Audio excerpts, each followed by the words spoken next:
Et on va créer un dossier pour la famille et on enverra par mail les annexes 15. C'est un moment important pour cette femme, son inscription à la commune d'Etterbeek.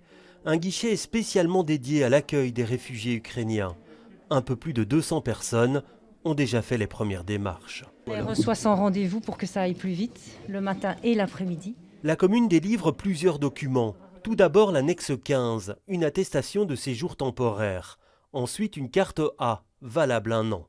Des formalités qui ont un coût, 30 € pour l'annexe 15 et 26 pour la carte A à Etterbeek.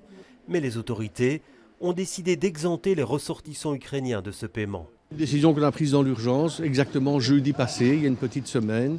D'autres communes l'ont fait. Et ce matin, on est tous tombés d'accord pour dire qu'il faut qu'on fasse tous la même chose, mais qu'on puisse le récupérer à charge des fonds fédéraux. La question de cette prise en charge financière était en effet à l'ordre du jour de la conférence des bourgmestres. Car toutes les communes n'offrent pas les mêmes avantages.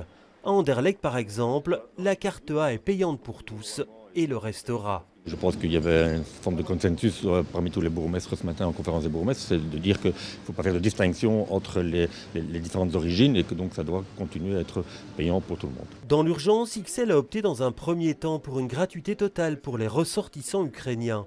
Mais la situation évoluant, elle réévaluera bientôt la nécessité de cette mesure. Les personnes, dès qu'elles sont reconnues par fait d'asile et qu'elles ont un statut particulier, elles peuvent s'inscrire à la commune et puis elles peuvent s'inscrire au CPS pour avoir un revenu d'intégration.